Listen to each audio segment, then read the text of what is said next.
Level 1. Very weak. Loki. Bursting onto the scene in Journey into Mystery number 85 back in 1962, Loki Leifsson was introduced as Thor's adopted brother and the Asgardian god of mischief. Born a frost giant but raised in Asgard, his powers stem from his cunning illusions, shape-shifting, and sorcery that lets him manipulate minds or summon dark energies. He's pulled off schemes like tricking Hulk into rampaging through New York or engineering the formation of the Avengers by accident. But Loki's always been more trickster than Titan. His physical strength pales next to true heavyweights, and he relies on deception because head-on fights often end with him getting pummeled by Thor or Odin. In arcs like Siege, he manipulated events to invade Asgard, but it backfired spectacularly, leading to his death and resurrection as a kid version. He's memorable for his charisma and betrayals, but in the grand hierarchy of Marvel gods, Loki's street-level scheming keeps him at the bottom, a god who shines in chaos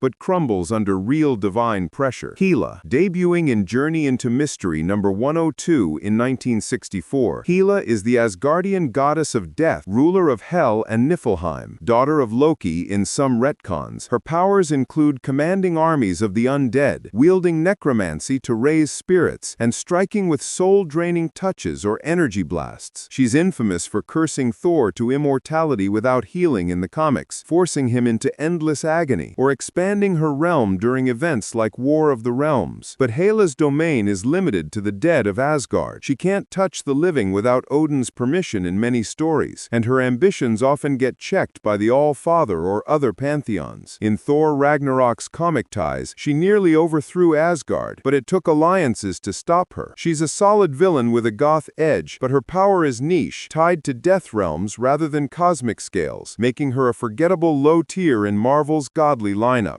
Level 2. Weak. Hercules. First appearing in Journey into Mystery Annual number 1 in 1965, Hercules is the Olympian god of strength, son of Zeus, and Marvel's take on the Greek hero. His origin echoes myths, completing the 12 labors after Hera drove him mad, gaining immortality and superhuman might that lets him lift mountains or trade blows with Thor. He's joined the Avengers multiple times, starred in solo runs where he battles monsters or gods, and even briefly became the god of thunder. In modern stories like Immortal Hercules, he held up the universe itself during a cosmic crisis. But Herc's raw power is offset by his brawling style. He lacks the magic or versatility of higher gods, often getting outsmarted or overpowered in team-ups against abstracts. He's fun, boisterous, and a staple demigod, but in the pantheon, he's mid-packed muscle without the divine depth to climb higher. Bast. Introduced in Fantastic Four number 52 in 1966 as the Panther God, Bast is one of the eldest Ennead, child of Ra, and the patron deity of Wakanda. Her powers include empowering Black Panthers with enhanced senses, strength, and mystical energies, as well as manipulating good magic to combat demons or cosmic threats like Mephisto. She's bestowed the mantle on rulers like T'Challa, granting them access to the ancestral plane and protection against dark forces. In stories like Black Panther's solo runs, she's thwarted invasions from other realms and unified tribes against ancient evils. But Bast's influence is mostly earthbound, tied to Wakanda's vibranium and heritage, rather than universe-shaking feats. She's a guardian god with cultural weight, but her scope keeps her in the lower tiers, powerful locally, but not a game-changer on Marvel's cosmic stage. Level 3. Below average. Thor. Storming into Journey into Mystery number 83 in 1962, Thor Odinson is the Asgardian god of thunder, son of Odin and, in retcons, possibly the Phoenix Force. Wielding Mjolnir, he commands lightning, storms, and flight, with strength to shatter planets or match Hulk in epic clashes. His arcs define heroism, from unworthy phases where he loses his hammer to kingly duties in War of the Realms,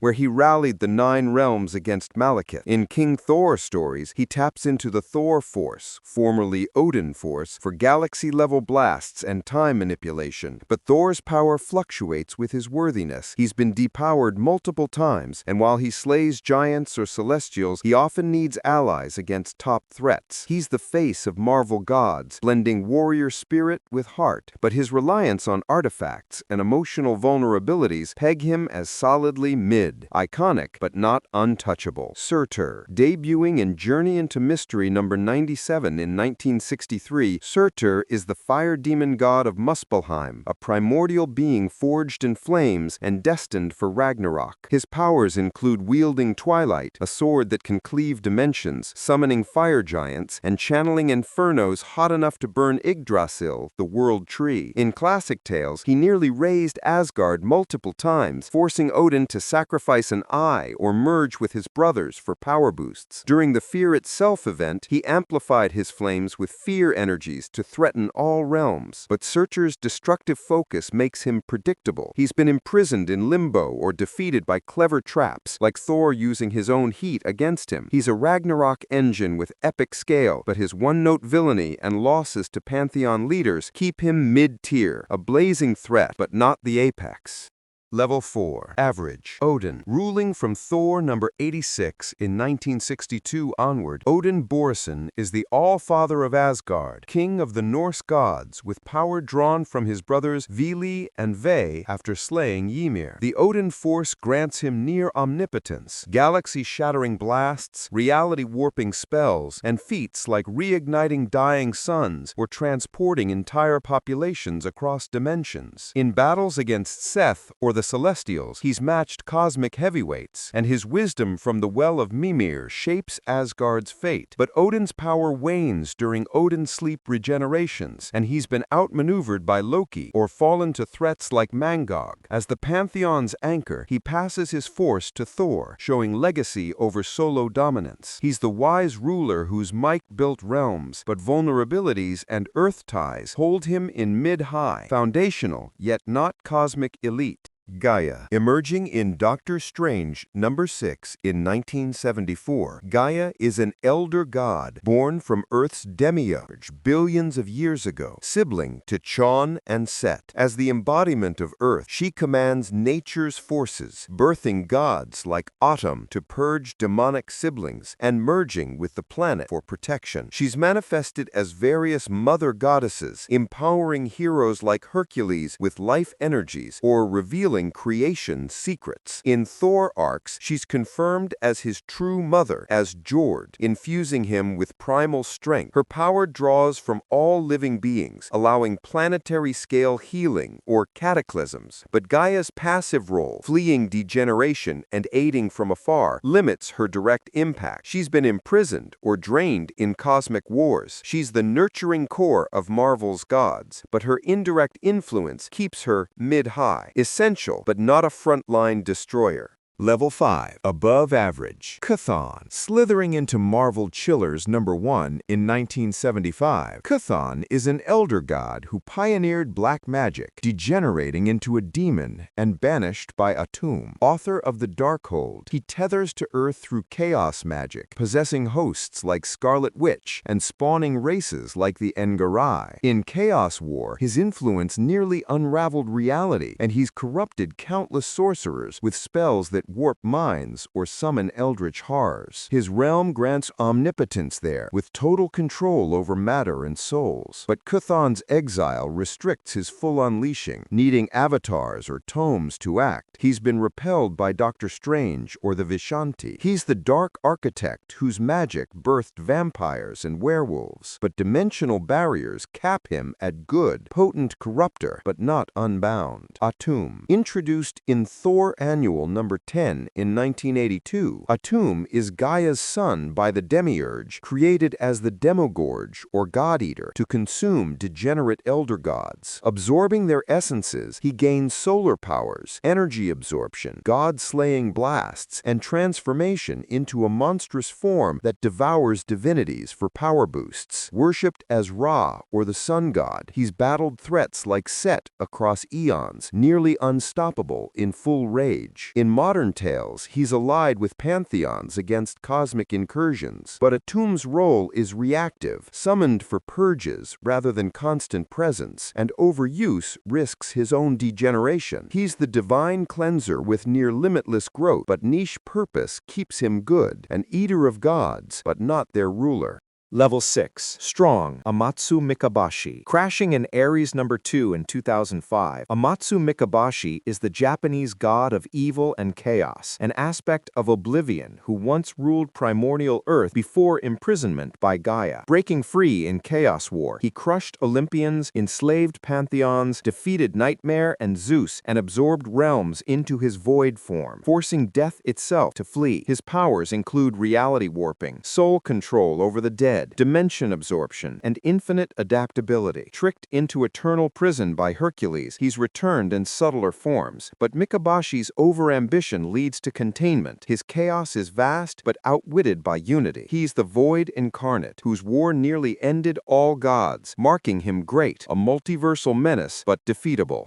Now we have Knull. Debuting in Venom number 3 in 2018, Knull is the eldritch god of darkness from the universe's dawn, creator of symbiotes and wielder of all black the Necrosword. Rejecting celestials, he decapitated one to forge his blade, engulfing worlds in abysmal void and commanding symbiote hordes across galaxies. In King in Black, he invaded Earth, overpowering heroes like Thor and Silver Surfer with tendril armies and light-nullifying darkness. Defeated by United Forces and Enigma Force, he persists as a lingering threat. His immortality and creation feats are cosmic, but vulnerabilities to Light and Sonic keep him grounded. He's the symbiote king whose abyss rivals abstracts, earning great status, primordial terror, but not supreme. Level 7. Goated. One above all. Since Fantastic Four number 511 in 2004, the one above all is Marvel's supreme being, the omnipotent creator embodying writers like Jack Kirby or the Christian God analog. Omnipresent, omniscient, and beyond all, the one above all shapes the omniverse, appearing as a benevolent force to guide heroes like Peter Parker or oversee the Living Tribunal. In stories, it's the source of all existence, with love as its weapon, contrasting its darker aspect, the one below all. No feats needed. It's infinite, unchallenged, and meta. The one above all's the pinnacle, the god above gods whose will defines Marvel. Living Tribunal. Appearing in Strange Tales number 157 in 1967, the Living Tribunal is the one above all second in command, a three-faced, abstract judging the multiverse's balance. With limitless power to erase realities, bind abstracts like eternity, or nullify infinity gems, it's omnipotent on omniversal scales. In arcs like Infinity Gauntlet, it deemed Thanos unworthy to intervene, or in Secret Wars, it oversaw Beyonder threats. Immune to most attacks, it only falls to artifacts like the heart of the universe. The Tribunal's the impartial enforcer whose verdicts shape existence, making it GOAT tier, the multiversal arbiter second only to the absolute. And that's it. Now to you. Out of every god across these levels, who do you think truly deserves the title of the most powerful god in Marvel? Comment down below, leave a like, subscribe, and turn on the notification bell for more amazing videos like this.